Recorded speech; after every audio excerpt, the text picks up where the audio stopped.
જય શ્રી કૃષ્ણ. નમસ્કાર, પ્રણામ, સ્વાગત છે મિત્રો તમારું એક નવા વિડીયોમાં. મિત્રો, આપણી આજની વાર્તા એક પારિવારિક વાર્તા છે અને નાના મોટા દરેક લોકોએ ખૂબ જ સમજવા લાયક અને વિચારવા લાયક પ્રેરણાદાયક કહાની બનવાની છે. તો મારી તમને વિનંતી છે કે થોડો સમય કાઢીને વિડીયોમાં અંત સુધી જોડાયેલા રહેજો. વાર્તા પસંદ આવે તો વિડીયોને લાઈક કરીને વધુમાં વધુ શેર પણ કરજો. તેમજ તમે આવી કેટલી અવનવી વાર્તાઓ સાંભળવા માંગતા હોય તો આ ચેનલને સબસ્ક્રાઇબ અવશ્ય કરી લેજો, જેથી અમારા આવનારા નવા વિડીયોની માહિતી તમારા સુધી સૌથી પહેલા પહોંચે. તથા કોમેન્ટ બોક્સમાં તમારા અભિપ્રાય જરૂરથી જણાવજો. તો ચાલો મિત્રો શરૂ કરીએ આજની વાર્તા. મિત્રો, મગનભાઈ એક પ્રાઇવેટ કંપનીમાં નોકરી કરતા હતા અને તેમની પત્ની ચંપાબેન એક ગૃહિણી હતા. તેમને સંતાનમાં 3 દીકરીઓ હતી અને અત્યારે તેને પતિ પત્ની વચ્ચેનું એવું સપનું હતું કે તેમની 3 દીકરીઓના લગ્ન ખૂબ જ સારી રીતે ધામધૂમથી કરાવવા. પરંતુ મગનભાઈએ તેમની મોટી દીકરી કોમલ માટે અત્યાર સુધી જેટલા પણ સંબંધો જોયા હતા તે બધા સંબંધમાં હજુ સુધી કોઈ વાત બની ન હતી. તેમાંથી કેટલાય છોકરાઓ કોમલને તેના રંગને કારણે અથવા દહેજને કારણે નકારી દેતા હતા. મિત્રો, મગનભાઈ મધ્યમ વર્ગીય પરિવારના હતા અને આજકાલ છોકરીઓના લગ્ન કરાવવામાં પણ ઘણી મુશ્કેલીઓ આવે છે અને સૌથી મોટી મુશ્કેલી તો સામેવાળાઓની માંગણીઓ પૂરી કરવાની છે, એટલે કે દીકરીને દહેજ આપવાની. એમાં મગનભાઈ શરૂઆતમાં જ ઈમાનદાર અને મહેનતુ વ્યક્તિ હતા અને એમણે એમની 3 દીકરીના લગ્ન માટે થોડા પૈસા બચાવ્યા હતા. તેમ છતાં આજે તે પૈસાથી તેઓ છોકરાવાળાઓની માંગણી પૂરી કરી નહોતા શકતા. લોભી લોકો દ્વારા માંગવામાં આવતી દહેજની રકમ ઘણી વધારે હતી. આજે પણ કોમલને છોકરાવાળા જોવા આવવાના હતા. આ સંબંધ કોમલની કાકીએ બતાવ્યો હતો. ત્યારે ઘરના બધા લોકો મહેમાનોની મહેમાનગતિ કરવા માટે વ્યવસ્થા કરવામાં વ્યસ્ત હતા. એટલામાં ઘરની ડોરબેલ વાગી. એવું લાગે છે કે છોકરાવાળાઓ આવી ગયા છે. આટલું કહીને મગનભાઈએ ઝડપથી જઈને દરવાજો ખોલ્યો તો સામે છોકરાવાળાઓ ઊભા હતા. એટલે ત્યારે પોતાના હાથ છોડીને મગનભાઈએ બધાને અંદર આવવા માટે કહ્યું. ત્યારે બધા લોકો તેમની સ્વાગતતાની તૈયારીમાં લાગી ગયા હતા. થોડી વાર પછી ચંપાબેન તેમની મોટી દીકરી કોમલ સાથે નીચે આવ્યા.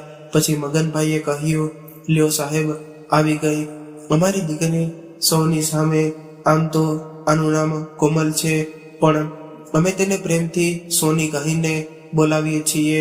તો ત્યારે છોકરાની મમ્મી અને તેની ભાભી કોમલને એનું ભણતરનું, ભણવાનું અને રસોઈ વિશે પૂછવા લાગી. ત્યારે છોકરાના પિતા શુકલભાઈ એ તેમના દીકરા મનીષને કહ્યું કે બેટા, તું જોઈ લે, જો તને કોમલ પસંદ હોય તો આપણે વાત આગળ વધારીએ. તો ત્યારે મનીષે એક નજર કોમલ પર નાખી અને ત્યાર પછી તેણે હામાં પોતાનું માથું હલાવી દીધું. ત્યારે જ શુકલભાઈ બોલ્યા કે મગનભાઈ, અમને તમારી દીકરી પસંદ છે. હવે તમે પણ એકવાર કોમલને પૂછી લ્યો કે સારું રહેતું. પરંતુ પછી મગનભાઈએ તેમની પત્ની ચંપાબેનને ઈશારામાં પૂછ્યું. ત્યારે ચંપાબેને કોમલને પૂછીને તેને હા કહી દીધી, જેને સાંભળીને છોકરાવાળાના પિતા શુકલભાઈ ખૂબ જ ખુશ થઈ ગયા.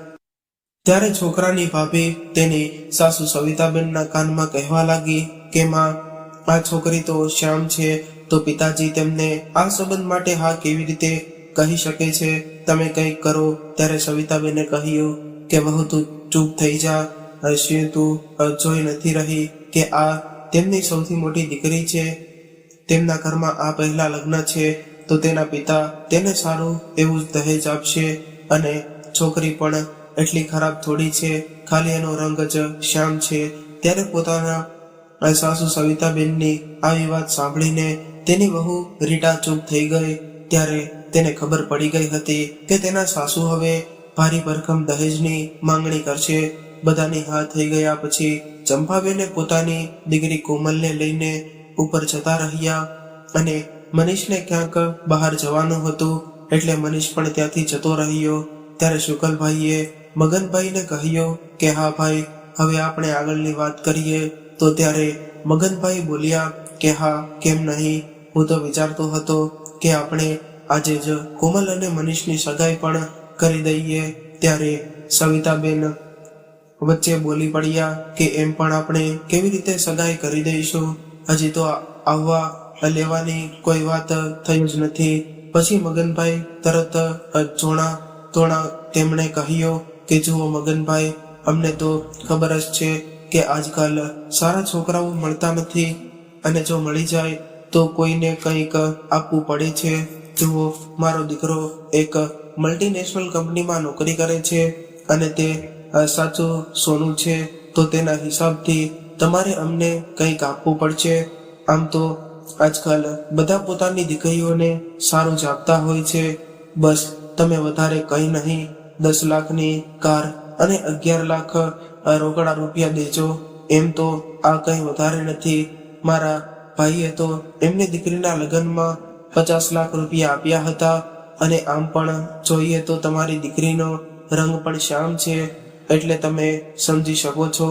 ત્યારે સવિતાબેનની આ માંગણી સાંભળીને મગનભાઈ અને ચંપાબેન એકબીજાની સામે જોવા લાગ્યા, અને શુકલભાઈ અને તેમની મોટી વહુ રીટા ચૂપચાપ બેસીને આ બધું જોઈ રહ્યા હતા, કેમ કે તેમના ઘરમાં સવિતાબેનનું જ ચાલતું હતું.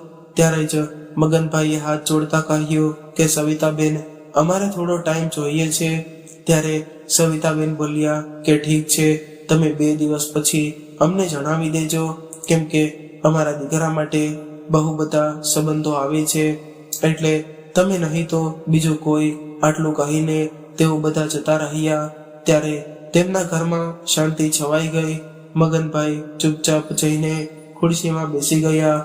ત્યારે જ કોમલની કાકીએ કહ્યું કે જો આપણે કોઈ સારો સંબંધ જોઈએ તો દહેજ તો આપવું પડશે, અને એ છોકરામાં કમી શું છે?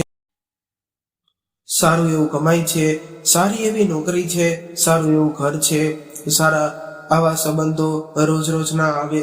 અને આમ પણ આપણી દીકરી કોમલ શ્યામ છે, તો પણ એ લોકો લગ્ન કરવા માંગે છે. એટલે હું તો બસ એટલું જ કહીશ કે કદાચ તમને આવો સંબંધ ફરી ના મળે, એકવાર વિચારી લેજો. સારું, હું જોઉં છું, મારા બાળકોના આવવાનો ટાઈમ થઈ ગયો છે, અને મારે તેમની માટે ખાવાનું પણ બનાવવાનું છે. ત્યારે વિમળાબેનની આ વાત સાંભળીને મગનભાઈ ઊંડા વિચારોમાં પડી ગયા. ત્યારે ચંપાબેન તેમના ખભા પર હાથ રાખીને બોલ્યા કે સાંભળો, તમે ચિંતા ન કરો, ભગવાનની કૃપાથી બધું સારું થઈ જશે. ત્યારે મગનભાઈએ કહ્યું કે ચિંતા કેવી રીતે ના કરું ચંપા, એક બાજુથી જોઈએ તો વિમળાની વાત પણ સાચી છે. આપણે બહુ બધી જગ્યાએ સંબંધો જોયા, પણ પૈસા ના લીધે વાત બગડી જાય છે, લોકો અલગ અલગ વાતો કરે છે. તો ત્યારે ચંપાબેને કહ્યું કે આપણે એક કામ કરીએ, આપણે આપણા ગામની જે જમીન છે તે વેચી નાખીએ તો વધુ નહીં તો 20 લાખ રૂપિયાની તો વ્યવસ્થા થઈ જશે, અને આપણને થોડી બચત કરી છે. જો તમે આ વાત માનો તો હા કહી દો. તો ત્યારે મગનભાઈએ કહ્યું કે જો આપણે ગામડાની જમીન વેચી દઈશું તો પછી આપણી જોડે આ ઘર જ બચશે, અને થોડા વર્ષોમાં જયશ્રી અને સાધનાના પણ લગ્ન કરવાના છે. તો આપણે એમના લગ્ન કેવી રીતે કરીશું? તો ત્યારે ચંપાબેને કહ્યું કે તેમના લગ્ન જ્યારે કરીશું ત્યારે જોયું જશે, પણ અત્યારે આપણે કોમલ વિશે વિચારવાનું છે. કોમલની કાકીએ સાચું જ કહ્યું છે, છોકરો સારો છે, ઘર પણ સારું છે, આવા સંબંધો વારંવાર નથી મળતા, એટલે તમે આ સંબંધ પાકો કરી નાખો. ત્યારે ચંપાબેનની આ વાત સાંભળીને મગનભાઈ બોલ્યા કે ચાલો આપણે લગ્ન માટે હા પણ કરી દઈએ. તો તમને શું લાગે છે, કોમલ માની જશે?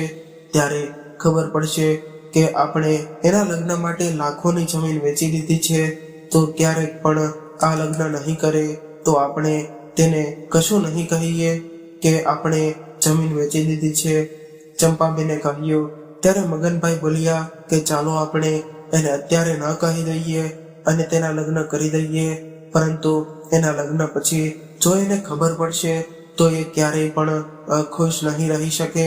તે હંમેશા વિચારતી રહેશે કે આપણે એના માટે જમીન વેચી દીધી અને કરજો પણ લઈ લીધો. તો ત્યારે ચંપાબેન બોલ્યા કે લગ્ન થઈ ગયા પછી આપણે એમને સમજાવી દઈશું. તમે વિચારો છો જો કોમલના લગ્ન તે ઘરમાં થઈ ગયા તો તે કેટલી ખુશ થશે. તેઓ ત્યારે મગનભાઈ બોલ્યા એ વાત તો તારી સાચી છે. જો આપણે તે લોકોને હા કહી દઈએ છીએ, તું વિમળાને ફોન કરીને કહી દે કે છોકરાવાળા જોડે વાત કરી લેશે. તો ત્યારે ચંપાબેને જલ્દીથી પોતાની દેરાણી વિમળાબેનને ફોન કર્યો અને કહ્યું કે કોમલના પપ્પા લગ્ન માટે માની ગયા છે, તો તું પણ એ લોકો જોડે વાત કરી દેજે, હા કહી દે. હવે બંને પરિવાર લગ્ન માટે રાજી થઈ ગયા હતા. થોડા દિવસો પછી કોમલ અને મનીષની સગાઈ પણ થઈ ગઈ અને 1 મહિના પછી લગ્નનું મુહૂર્ત નીકળ્યું. પણ એના વચ્ચે કોમલ અને મનીષને દહેજ વિશે કંઈ પણ ખબર ન હતી. હવે બંનેના ઘરે ધૂમધામથી લગ્નની તૈયારીઓ ચાલુ થઈ ગઈ હતી. લગ્નના આગલા દિવસે લગ્નની જગ્યા જોઈને મગનભાઈની આંખોમાંથી પાણી આવી ગયું. ત્યારે ચંપાબેન પણ આંખોમાં પાણી લઈને હસતા મોઢે બોલ્યા, તમે આટલી જલ્દી કેમ રડો છો? હજી તો દીકરીનું કન્યાદાન પણ કરવાનું બાકી છે, હજી તે વિદાય કરવાની છે અને તમે અત્યારથી હિંમત હારી જશો તો પછી શું કરશો? પોતાની જાતને સંભાળો. આજે તો ખુશીનો દિવસ છે, આજે તો આપણી દીકરી દુલ્હન બનવાની છે. તો ત્યારે મગનભાઈ બોલ્યા, તે સાચું કીધું ચંપા, પણ હું શું કરું? હું એક દીકરીનો પિતા છું ને આજે આ બધું જોઈને મને એવું લાગે છે કે આ બધા આપણને ચીડવી રહ્યા છે કે આજે આપણી દીકરી પારકી થઈ જશે. જુઓને, થોડા દિવસો પહેલા આપણી કોમલ કેટલી નાની હતી, તે આપણા ખોળામાં બેસીને જીદ કરતી હતી અને આજે મોટી થઈ ગઈ કે આજે એના લગ્ન છે અને તે આપણને છોડીને જતી રહેશે. તો ત્યારે ચંપાબેન બોલ્યા, એ તો મને તમે સાચું કહ્યું. આપણા બાળકો ક્યારે મોટા થઈ જાય એ ખબર જ નથી પડતી અને ખાસ કરીને દીકરીઓ તો હૃદયનો ટુકડો હોય છે. પણ આ તો વિધિનું વિધાન છે. બધાએ એકને એક દિવસ પોતાના ઘરે જવું જ પડે છે. એટલે આપણે આ સમયે ખુશ થવું જોઈએ. આપણી દીકરી કોમલ આજે પોતાના નવા જીવનની શરૂઆત કરવાની છે. હવે તમે દુઃખી ન થાવ. આપણે બધી તૈયારીઓ જોઈ આવી છે. એ વેવાઈ આવતા જશે. તેઓ આ બધું જોશે તો શું વિચારશે? પોતાની દીકરીની વિદાય પહેલા પિતા રડે છે. તો ત્યારે મગનભાઈએ પોતાના આંસુ સાફ કરતા ત્યાંથી જતા રહ્યા. પણ જ્યારે સાંજે કોમલ તૈયાર થઈને આવી ત્યારે મગનભાઈ તેમની પરી જેવી દીકરીને લાલ કલરના જોડામાં જોઈને પોતાના પર કાબુ ન રાખી શક્યા અને તેમની આંખોમાંથી આંસુ છલકાઈ આવ્યા. ત્યારે પોતાના પપ્પાની આંખોમાં આંસુ જોઈને કોમલની આંખો પણ ભરાઈ આવી. ત્યારે પોતાની દીકરી અને બાપને આ રીતે રડતા જોઈને ચંપાબેન પણ રડી પડ્યા અને બોલ્યા, શું તમે પણ મારી દીકરીને રડાવી દીધી? કોમલ દીકરી, તું રડતી નહીં. હવે લગ્ન છે અને તારો બધો મેકઅપ ખરાબ થઈ જશે. ચાલ હવે ચૂપ થઈ જા અને તમે પણ ચૂપ થઈ જાઓ. ત્યારે મગનભાઈ પોતાના આંસુ ન રોકી શક્યા અને બહાર જતા રહ્યા. જાન આવવાનો સમય થઈ ગયો હતો. થોડા સમયમાં જાન પણ આવી ગઈ અને ખૂબ જ ધૂમધામથી બધા વેડિંગ પ્લેસ પર પહોંચી ગયા. બધા લોકોએ જાનનું ખૂબ જ આદર સન્માન કર્યું. પછી છોકરાની મમ્મી સવિતાબેન મગનભાઈ પાસે આવ્યા અને બોલ્યા કે મગનભાઈ, તમને બધું યાદ તો છે ને? અમે કહ્યું હતું કે પહેલા પૈસા અમારી જોડે આવી જશે, પછી જ લગ્નની વિધિઓ આગળ ચાલુ થશે. તો ત્યારે મગનભાઈ બોલ્યા કે હા બહેન, મને યાદ છે. ચંપા જઈને કબાટમાંથી પૈસા લઈ આવ. હા હમણાં લઈને આવું છું. એટલું કહીને ચંપાબેન રૂમમાં જઈને કબાટ ખોલવા લાગ્યા. જેવો તેમણે કબાટ ખોલ્યો તો તેઓ હેરાન રહી ગયા. જોયું તો કબાટમાંથી રૂપિયા ગાયબ હતા. હે ભગવાન, મેં તો પૈસાને અહીંયા જ મૂક્યા હતા. ક્યાં ગયા હશે? હવે શું થયું હશે? હવે હું એના પપ્પાને શું જવાબ આપીશ? જો પૈસા ન મળ્યા તો કોમલના લગ્ન પણ નહીં થાય. ના, આવું ન થઈ શકે, મારે કંઈક કરવું પડશે. હું એવું કરું છું, પહેલા કોમલના પપ્પાને એકલા બોલાવીને બધી વાત કહી દઉં. શું ખબર પૈસા એમણે નીકાળીને બીજે ક્યાંક રાખ્યા હોય. એમ વિચારીને ચંપાબેન રૂમમાંથી બહાર આવી રહ્યા હતા ત્યારે જ મગનભાઈ ત્યાં આવી ગયા અને કહેવા લાગ્યા કે ચંપા, તને આટલી બધી વાર કેમ થઈ? તું અત્યાર સુધી પૈસા લઈને કેમ ન આવી? વેવાઈ અને વેવાણ શું વિચારતા હશે? મેં તને પૈસા લેવા મોકલી હતી. પૈસા ક્યાં છે? તને ખબર છે ને વરમાળાનો સમય થઈ ગયો છે. તો ત્યારે ચંપાબેને દુઃખી સ્વરમાં કહ્યું કે ખબર નહીં, પૈસા મને નથી મળી રહ્યા, ખબર નહીં ક્યાં ગયા હશે. મેં આખું કબાટ ખોલી લીધું પણ પૈસા ક્યાંય પણ ન મળ્યા. ત્યારે ચંપાબેનની આ વાત સાંભળીને મગનભાઈ એ ચિંતિત સ્વરમાં કહ્યું કે શું પૈસા ન મળ્યા? મેં તો તમને રાખવા માટે જ આપ્યા હતા ને, તો ક્યાં ગયા? કબાટમાં જ હશે. ચલો આપણે ફરીથી ચેક કરીએ. ત્યારે ચંપાબેન અને મગનભાઈ બંને મળીને કબાટમાં પૈસા શોધવા લાગ્યા પણ તેમને પૈસા ક્યાંય ન મળ્યા, જેને કારણે મગનભાઈ અને ચંપાબેન ખૂબ જ ચિંતિત થઈ ગયા. હે ભગવાન, હવે શું થશે? પૈસા ક્યાં ગયા હશે? હવે તો આપણી જોડે પૈસા પણ નથી.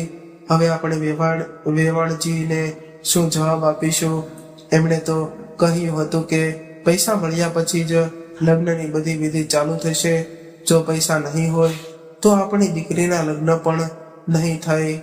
ના, આવું ના બની શકે. આપણે વેવાણજી જોડે વાત કરવી પડશે. થોડી વાર પછી મગનભાઈ અને ચંપાબેન પોતાના વેવાણજી સવિતાબેન પાસે ગયા અને તેમની આખી ઘટના વિશે જણાવ્યું. વેવાણજી, અમે તમને હાથ જોડીને વિનંતી કરી રહ્યા છીએ, લગ્ન થઈ જવા દો. અમે તમને પૈસા પાછા આપી દઈશું. તો ત્યારે સવિતાબેન બોલ્યા કે વાહ, શું વાત છે વેવાણ, તમે તો સારું બહાનું બનાવ્યું છે. અમે તો પહેલા જ તમને સાફ શબ્દોમાં કહી દીધું હતું કે અમને પૈસા લગ્ન પહેલા જોઈએ છે. આ બધા તમારા બહાના છે. અમને બીજી ખબર છે. સાચી વાત તો એ છે કે તમે પૈસાની વ્યવસ્થા કરી નથી શક્યા. તમે લોકો જૂઠું બોલો છો. અમારે નથી કરવા તમારા જેવા જૂઠા લોકો જોડે લગ્ન. તો ત્યારે મગનભાઈ હાથ જોડીને બોલ્યા કે નાના વેવાણ, અમે અમારી સાથે આવું ના કરો. તમે અમારું નહીં તો અમારી દીકરીનું તો વિચારો, તેનું શું થશે? તમે તમારા પૈસાની ગમે ત્યાંથી વ્યવસ્થા કરી દઈશું. અમે અને જૂઠું નહીં બોલતા. તમે તમારા પૈસાની વ્યવસ્થા કરી દીધી હતી પણ ખબર નહીં પૈસા ક્યાં ગયા. એના માટે તો અમે અમારી ગામની જમીન પણ વેચી દીધી હતી અને બીજા પૈસા ઉધાર પણ લીધા હતા, પણ ખબર નહીં પૈસા ક્યાં ગયા. જો આજે અમારી દીકરીના લગ્ન મંડપમાં ન થયા તો તે જીવતા જીવ મરી જશે. વેવાણજી તો ત્યારે ચંપાબેન પર હાથ જોડવા લાગ્યા. હા વેવાણજી, તેઓ સાચું કહે છે. કૃપા કરીને તમે આવું ના કરશો. અમે કંઈ કરીને તમારા પૈસા આપી દઈશું, પણ તમે અમારી દીકરી સાથે આવું ન કરો. ત્યારે સવિતાબેન ગુસ્સામાં બોલ્યા કે વ્યવસ્થા કરી દઈશું. તેનો શું મતલબ છે? અમે તમને લોકોને પહેલા જ કહી દીધું હતું કે અમને પૈસા લગ્ન વાળા દિવસે જ જોઈએ છે. જો તમને તમારી દીકરીની આટલી બધી ચિંતા હતી તો તમારે પૈસાની વ્યવસ્થા કરીને રખાઈને તમે તમારી દીકરીને તમારી પાસે રાખો. ચાલો આપણે જઈએ. સવિતાબેને પોતાના પતિ શુકલભાઈ સામે જોઈને કહ્યું. તો ત્યારે મગનભાઈ આંખોમાં પાણી સાથે પોતાના માથાનો સાફો ઉતારીને શુકલભાઈના પગમાં રાખતા બોલ્યા, વેવાઈ, આવું ન કરો. કૃપા કરીને વેવાણજીને સમજાવો. તો ત્યારે શુકલભાઈએ કહ્યું કે કવિતા, જ્યારે તેઓ કહે છે કે તે પૈસાની વ્યવસ્થા પછીથી કરશે તો લગ્ન થવા દે, તેઓ પહેલેથી જ. ત્યારે સવિતાબેને કહ્યું, હા ઠીક છે, તમારી દીકરીને અમારા ઘરની વહુ બનવા માટે અમે તૈયાર છીએ, પણ એક શરતે. જો તમે આ શરત પૂરી કરો તો અમને આ લગ્ન સામે કંઈ વાંધો નથી. ત્યારે મગનભાઈએ ઊભા થઈને કહ્યું કે કે હા ઠીક છે વેવાણજી, તમારી જે શરત હશે એ અમને મંજૂર છે, બસ આ લગ્ન થઈ જવા દો. તો ત્યારે સવિતાબેને કહ્યું કે ઠીક છે, તો અમારી શરત એ છે કે તમે જે મકાનમાં રહો છો તેના કાગળો અમને આપો, અને એવું નથી કહેતા કે તમે અમને આ મકાન આપો. અમે તો એટલું જ કહી રહ્યા છીએ કે જ્યાં સુધી તમે અમને પૈસા ન આપો ત્યાં સુધી આ મકાનના કાગળિયા અમારી પાસે રહેશે. એકવાર તમે અમને અમારા પૈસા આપી દો એટલે તમે તમારા મકાનના કાગળો લઈ શકો છો. અને ત્યારે સવિતાબેનની આ વાત સાંભળીને મગનભાઈની આંખોમાં આંસુ આવી ગયા, પરંતુ ત્યારે તેમની પાસે બીજો કોઈ વિકલ્પ નહોતો, કારણ કે તેમની દીકરી રૂમમાં દુલ્હન બનીને બેઠી હતી અને લગ્નની જાન બહાર ઊભી હતી. એટલે ત્યારે મગનભાઈએ કહ્યું કે હા ઠીક છે વેવાણજી, અમે તમને અમારા ઘરના કાગળો આપીશું. તો ત્યારે ચંપાબેન તેમના દેવર જોડે ઘરે જઈને ઘરના કાગળો લઈ આવ્યા અને આવીને સવિતાબેનના હાથમાં કાગળ આપી દીધા. તો ત્યારે સવિતાબેને ખુશ થતા કહ્યું કે હવે આપણે મોડું ન કરીએ, જયમાળાનો સમય થઈ ગયો છે. બીજી તરફ કોમલની નાની બહેન સાધનાએ આ બધી વાત સાંભળી લીધી હતી અને તેણે તેની બહેન કોમલને જઈને કહી દીધું. આ સાંભળીને કોમલ રૂમમાં જઈને જોર જોરથી રડવા લાગી અને જોર જોરથી બૂમો પાડવા લાગી, પપ્પા, તમે આટલું મોટું સત્ય મારાથી કેમ છુપાવ્યું? તમે આટલું બધું એકલાએ કેમ સહન કર્યું? શું તમે એવું વિચાર્યું હતું કે આ લગ્ન કરીને હું ખુશ થઈ જઈશ? ના પપ્પા, જરાય નહીં. ત્યારે તેની નાની દીકરી સાધનાએ કહ્યું, પણ દીદી, મમ્મી અને બધા બહાર તારી રાહ જોઈ રહ્યા છે, હવે આપણે શું કરીશું? ત્યારે કોમલે ઊભી થઈ અને તેના આંસુ લૂછ્યા હતા. કહ્યું કે મારે આ લગ્ન નથી કરવા, જે લગ્ન માટે મારા પપ્પાએ પોતાનું બધું જ આપી દીધું નથી કરવા મારે આવા લગ્ન. બંને બહેનો વાત કરતી હતી ત્યારે જ દરવાજા ખખડાવવાનો અવાજ સંભળાયો આવ્યો. તો કોમલ અને સાધનાએ જલ્દીથી પોતાના આંસુ લૂછ્યા અને દરવાજો ખોલ્યો તો સામે પોતાની મમ્મી ચંપાબેન ઊભા હતા.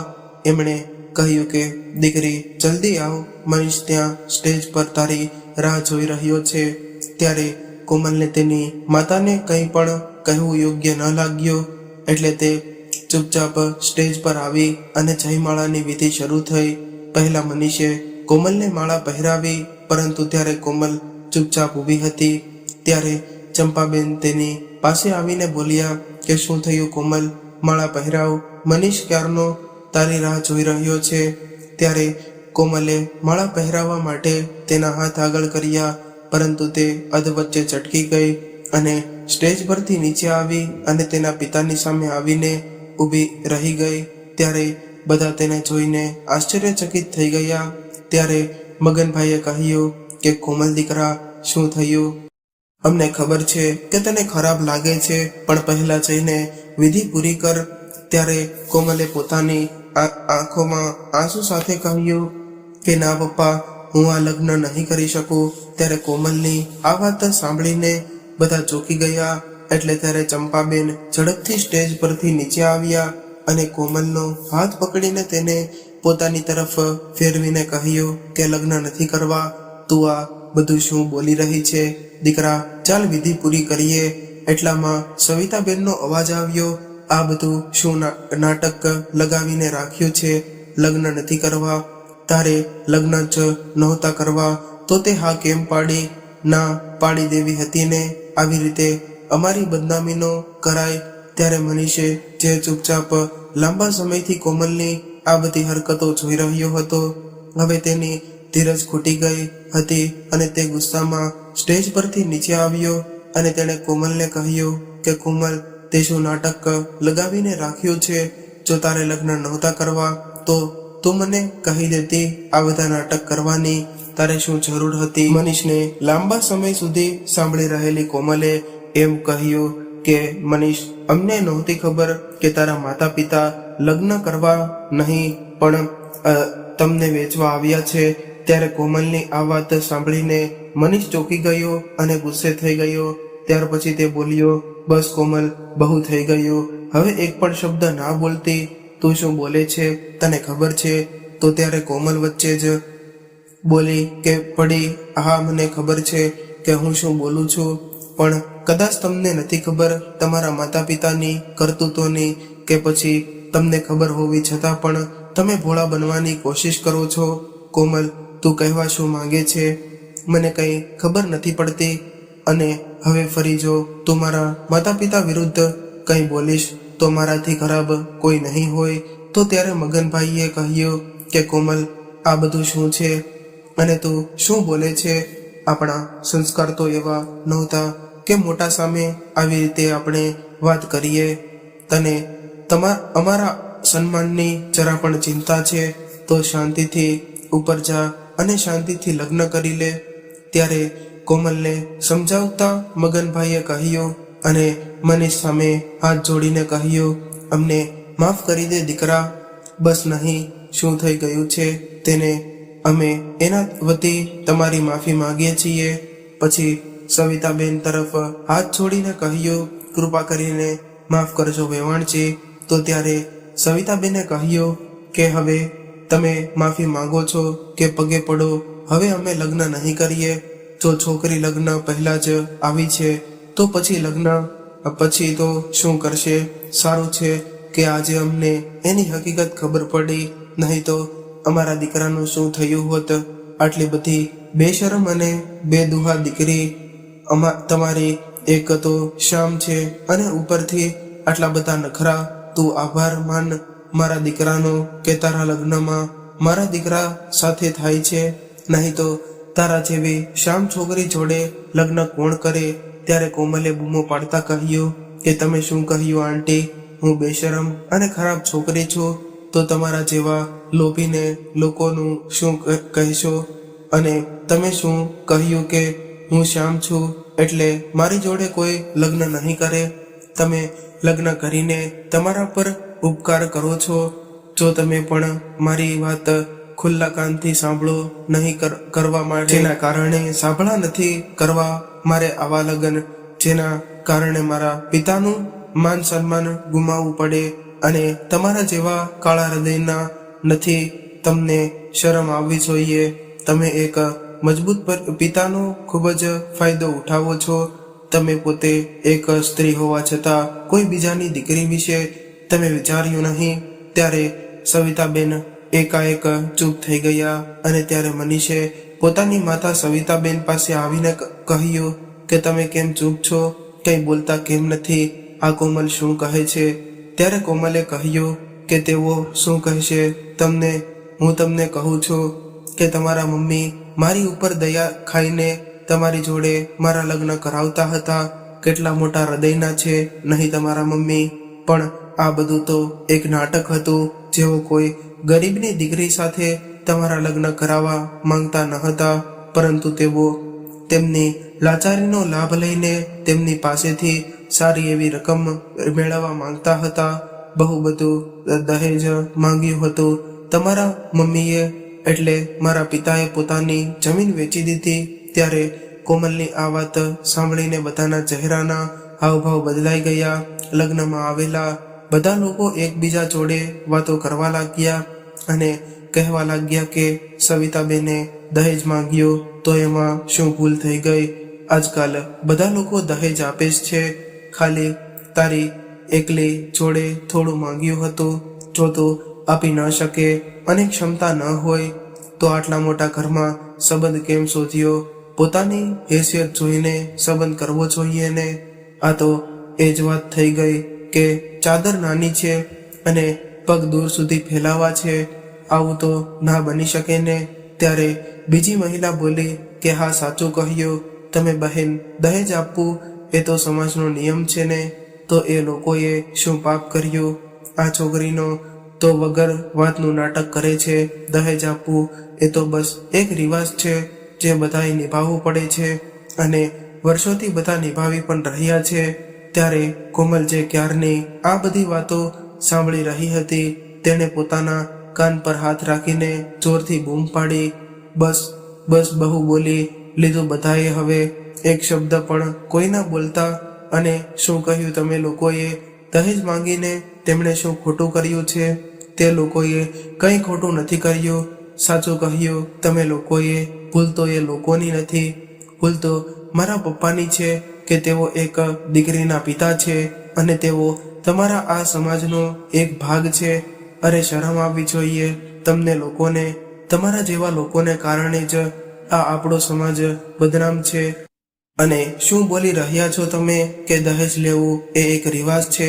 અને આ રિવાજ નથી, પણ દહેજ આપવું એ દરેક પિતાની મજબૂરી છે. અરે એક પિતા પોતાની દીકરીને નાનપણથી જ મોટી કરે છે, તેને ભણાવે છે, તેની દરેક નાની મોટી ઈચ્છા પૂર્ણ કરે છે. દીકરી તો તેના પિતાનો દિલનો ટુકડો હોય છે અને એક દિવસ તે પિતાએ ટુકડો બીજાને સોંપી દે છે. પણ તમારા જેવા લોકો એ નથી પૂછતા કે જ્યારે એ પિતાએ પોતાના હૃદયનો ટુકડો બીજાને સોંપ્યો તો તેમને શું મળ્યું અને શું ન મળ્યું. બસ તમને લોકોને તો આજ પડી હોય છે કે લગ્નમાં આ ખાવાનું સારું ન હતું, પેલું સારું ન હતું.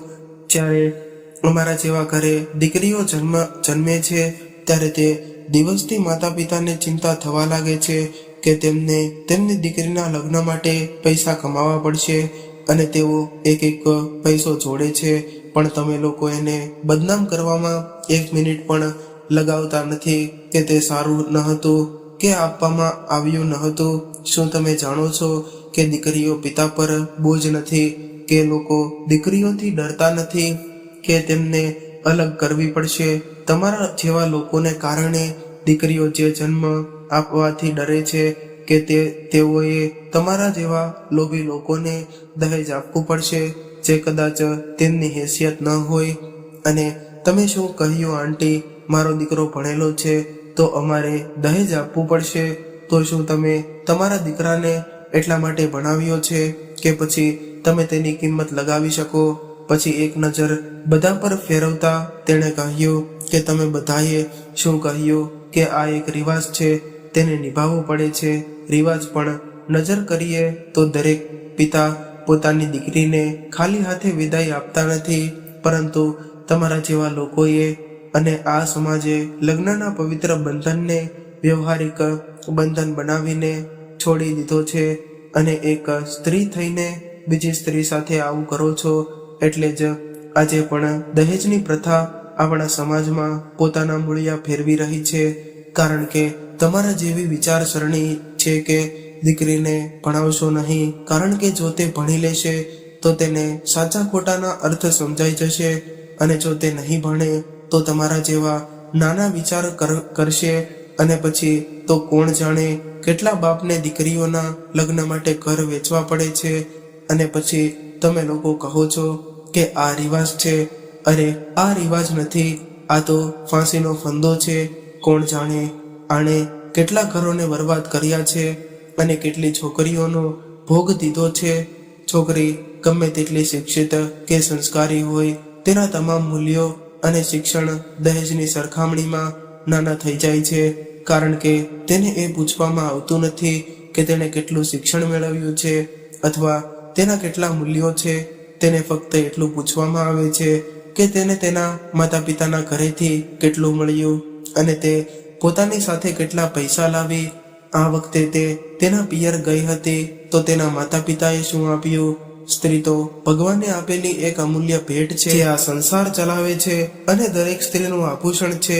તેની સહેજતા અને સાદગી જે ઘરને એક સાથે જોડીને રાખે છે, છતાં તેની કિંમત લગાવવામાં આવી છે. દીકરી તો બે ઘરને જોડે છે. જે ઘરમાં તેઓ જન્મ થાય છે ત્યાં તેનું બાળપણ હસતા હસતા વિતાવે છે. ત્યાર પછી લગ્ન કરીને તે ઘર છોડીને અજાણ્યા લોકો વચ્ચે અજાણ્યા સ્થળે જાય છે. પછી તે ઘરની સંભાળ રાખે છે, તેમના કુટુંબના વંશને આગળ વધારે છે. અને તમે બધા જાણો છો કે જો આપણે આપણા ઘરની કોઈ નિર્જીવ વસ્તુ સાથે પણ જોડાઈ જઈએ તો એને કાઢવી બહુ મુશ્કેલ બની ગઈ જાય છે. તો તમે વિચારો કે અમે તો જીવતી દીકરીઓ છીએ. અમને અમારા માતા પિતા નાનપણથી જ ઉછેરે છે, અમને ભણાવે છે, અને પછી એક દિવસ તેઓ અમને કોઈ બીજાને સોંપે છે. કલ્પના કરો કે ત્યારે તેઓ કેવી પરિસ્થિતિમાંથી પસાર થયા હશે. ત્યારે પોતાની આંખોમાં આંસુ સાથે કોમલ તેના પિતા મગનભાઈ પાસે ગઈ અને કહ્યું, કેમ પપ્પા, તમે મને કેમ ના કહ્યું કે શું હું આવી રીતે લગ્ન કરીને ખુશ રહેતી? તમારા માન સન્માનને દાવ ઉપર લગાવીને, આપણું ઘર દાવ પર લગાવીને અને તમને દેવા નીચે દબાવીને બિલકુલ ના રહી શકતી. હું શું ખુશ પપ્પા? એટલું કહેતા રડતા રડતા તે તેના પપ્પાને ભેટી પડી. ત્યારે મગનભાઈની આંખોમાં પણ આંસુ હતા. મારી દીકરી, તારી કોઈ ભૂલ નથી. એ મારી ભૂલ છે કે હું તારા માટે એટલું પણ ન કરી શક્યો કે તારા એક સારા લગ્ન કરાવી શકું. હું એક સારો પિતા ન બની શક્યો બેટા. ત્યારે કોમલ અચાનક તેના પિતાથી અલગ થઈ ગઈ અને બોલી કે પપ્પા, તમારે તમારું માથું ઝુકાવવાની કોઈ જરૂર નથી, કારણ કે તમે એવું કંઈ નથી કર્યું કે તમારે તમારું માથું નમાવવું પડે. અને તમે શું કહ્યું કે તમે ખોટા છો? તમે ખોટા નથી. તમે તો અમારા માટે અમારા હીરા છો. તમે અમારી દરેક નાની મોટી ખુશીઓનું ધ્યાન રાખ્યું, અમને ભણાવ્યા ગણાવ્યા છે, તો તમે ખોટા ન હોઈ શકો. તમારે દરજ્જો તો અમારા માટે ભગવાન કરતાં પણ મોટો છે. કોઈએ જોયું હોય કે ન જોયું હોય, પણ પપ્પા, અમે જોયું છે. તમને રાત દિવસ મહેનત કરતા, દરેક તહેવાર પર તમે અમારા માટે કપડાં લાવતા હતા, પણ તમે જૂના કપડાં જ પહેરતા હતા. અને અમે જ્યારે પૂછતા ત્યારે તમે અમને કહેતા કે દીકરા, મારી પાસે કપડાં છે, જો અમને કંઈક ખાવાનું મન થાય તો ત્યારે અમારા એકવાર કહેવા પર તમે અમને તે વસ્તુ લાવીને આપી દેતા હતા. અને તમે તમારું મન મારીને અમારા માટે દહેજ ભેગું કરતા હતા. તમને ખબર છે પપ્પા, એક દીકરીના પિતા એક રાજા હોય છે. દરેક માણસની ક્ષમતા નથી હોતી દીકરીઓને ઉછેરવાની, એટલે ભગવાન દીકરીઓ પણ તેમને જ આપે છે જેઓ તેમનું પાલન પોષણ કરી શકે. તમે અમારી માટે દુનિયાના સૌથી ધનિક વ્યક્તિ છો, અને ભૂલ તમારી નથી, પણ ભૂલ તો આ સમાજની છે. પપ્પા, આજે મેં આટલું કહ્યું એના માટે હું તમારી માફી માંગુ છું, પણ પપ્પા, આજે હું તમારું અપમાન થતું જોઈ ન શકી. એ વ્યક્તિનું અપમાન જેણે ક્યારેય સારું ખાધું નથી કે સારું પહેર્યું નથી, બસ અમારા લગ્ન માટે દિવસ રાત મહેનત કરતા હતા. કોમલની વાત સાંભળીને ત્યાં હાજર બધાની આંખોમાં આંસુ આવી ગયા. ત્યારે ચંપાબેનની આંખોમાં આંસુ રોકાઈ રહ્યા ન હતા, કારણ કે તેમને ખબર જ ન પડી કે તેમની માસૂમ દીકરી ક્યારે આટલી હોશિયાર બની ગઈ.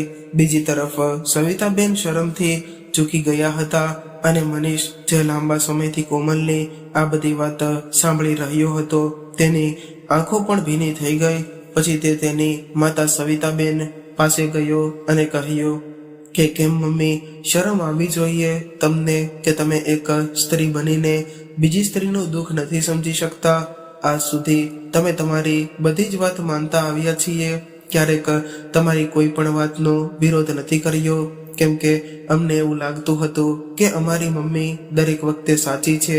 માં, કમસે કમ તમે એ બાપની મજબૂરી તો સમજી હોત, જેમણે પોતાની દીકરી માટે પોતાનું બધું વેચી દીધું છે. શું તમે અમે આ દિવસ જોવા માટે ભણાવ્યા ગણાવ્યા હતા કે તમે કોઈની દીકરીના માધ્યમથી પૈસા પાછા મેળવી શકો? તમને માં કહેતા પણ મને પોતાની જાત પર શરમ આવે છે. ત્યારે સવિતાબેને પોતાનું માથું નીચું કરીને મનીષને કહ્યું કે દીકરા, મને માફ કરી દે. હવે મને પસ્તાવો થઈ રહ્યો છે કે હું સાચા અને ખોટા વચ્ચેનું તફાવત કરી ન શકી. હું વિચારી જ ન શકી કે તે કોઈની દીકરી છે. તેના બાપ પર શું વીતી હશે. દીકરી, તું પણ મને માફ કરી દેજે. તો ત્યારે મનીષે કહ્યું કે અમે કોણ છીએ તમને માફ કરવાવાળા? જેમની સાથે તમે આટલું બધું કર્યું છે તેમની જોડે માફી માંગો, તો માં કદાચ તમારા થોડા પાપ ઓછા થઈ જશે. પહેલા મને થોડા પણ અંદાજ હોત કે તમે મારા લગ્નના નામ પર શું કરી રહ્યા છો, તો હું લગ્ન માટે ક્યારેય હાજ ન પાડતો.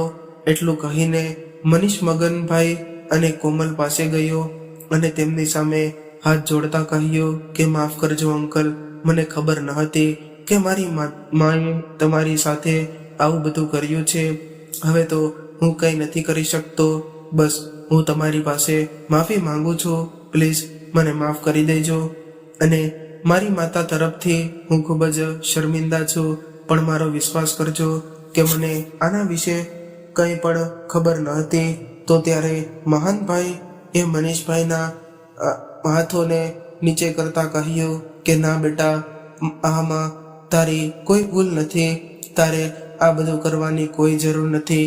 તો ત્યારે મનીષે કહ્યું કે જો તમે મને માફ કરી દો તો હું કોમલ સાથે લગ્ન કરવા માંગુ છું, તે પણ કોઈ પણ પ્રકારના દહેજ વગર, કોઈ પણ જાતના વેરઝેર વગર.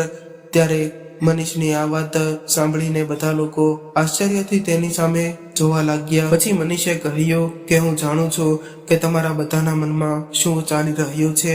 એટલું જ નહીં, આટલું બધું થયા પછી પણ હું કેમ લગ્ન કરવા માંગુ છું.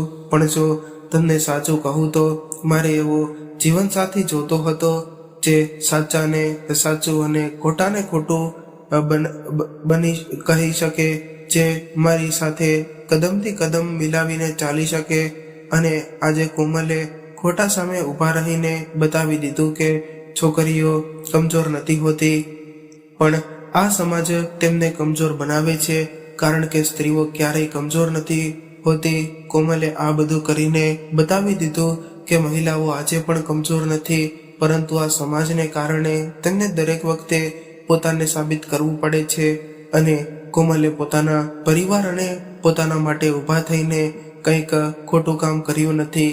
આજે મને તો ગર્વ થશે કોમલને મારી પત્ની કહેવા પર. ત્યારે મનીષની આ વાત સાંભળીને કોમલનું દિમાગ એકદમ થંભી ગયું. તેને કંઈ સમજમાં નહોતું આવતું, કેમ કે તેને એવું લાગી રહ્યું હતું કે આ બધું થયા પછી ભાગ્યે જ કોઈ તેને અપનાવશે, કારણ કે આપણો સમાજ એવો છે કે તેણે આપણી માનસિકતાને એક મર્યાદામાં બાંધી દીધી છે. કે આપણે આ કરીશું તો લોકો શું કહેશે. આપણી વિચારસરણી પર આપણે આટલેથી જ મર્યાદિત થઈ ગયા છીએ. ત્યારે કોમલે એક નજર મનીષ તરફ નાખતા પોતાનું માથું ઊંચું કરીને મગનભાઈ તરફ જોયું. ત્યારે મગનભાઈએ હામાં પોતાનું માથું હલાવ્યું. તો ત્યારે કોમલે પણ ખુશીથી મનીષને હા પાડી અને હાથ જોડીને કહ્યું કે મનીષ, મને માફ કરો. મેં તમારા પરિવાર વિશે ઘણું બધું કહ્યું છે, પરંતુ હું શું કરું, મારા પિતાનું અપમાન થતાં હું જોઈ ન શકતી. તો ત્યારે મનીષે કહ્યું કે કોમલ, તે કંઈ ખોટું નથી કહ્યું, માત્ર તે ખોટાને ખોટા અને સાચાને સાચું કહ્યું છે. અત્યાર સુધી સવિતાબેન શરમમાં પોતાનું માથું નીચું રાખીને ઊભા હતા. તે કોમલ પાસે આવી અને બોલ્યા કે હું ક્યાં મોઢે તારી માફી માંગુ દીકરા. મને સમજાતું નથી કે મેં તારી સાથે કેટલું ખોટું કર્યું છે, તો પણ તે અમારા વિશે વિચાર્યું. શરમ આવે છે મને મારા પોતાના પર અને મારી વિચારસરણી પર. બેટા, હું તારી માફીને લાયક નથી. એટલું કહેતા સવિતાબેન જોર જોરથી રડી પડ્યા. તો ત્યારે કોમલે કહ્યું કે ના મમ્મી, તમે મારી માફી ના માંગો. તમે મારાથી મોટા છો. બાળકોથી ભૂલ થાય તો વડીલો તેમને માફ કરે છે, તો બાળકની પણ ફરજ છે કે આપણા વડીલોને સમજાવીએ. તેઓ ભૂલ કરે તો હું તો એવું ઈચ્છું છું કે આપણે સૌ સાથે મળીને આપણા જીવનની નવી શરૂઆત કરીએ. સૌ સાથે મળીને આપણા જીવનની નવી શરૂઆત કરીએ. તો મિત્રો, તમને આ વાર્તા કેવી લાગી અને તમે કયા શહેરમાંથી વાર્તા સાંભળી રહ્યા છો, કોમેન્ટ કરીને જરૂરથી જણાવજો. વાર્તા પસંદ આવી હોય તો વિડીયોને લાઈક કરીને વધુમાં વધુ શેર પણ કરજો. તેમજ તમે આવી કેટલી અવનવી વાર્તા સાંભળવા માંગતા હોય તો આ ચેનલને સબસ્ક્રાઇબ જરૂરથી કરી લેજો, જેથી અમારા આવનારા નવા વિડીયોની માહિતી તમારા સુધી સૌથી પહેલા પહોંચે. તો ચાલો મિત્રો, હવે ફરી મળીશું એક નવી વાર્તા સાથે. ત્યાં સુધી તમામ મિત્રોને જય શ્રી કૃષ્ણ. રાધે રાધે. હર હર મહાદેવ. આ કહાનીને પૂરેપૂરી સાંભળવા માટે તમારો ખૂબ ખૂબ આભાર.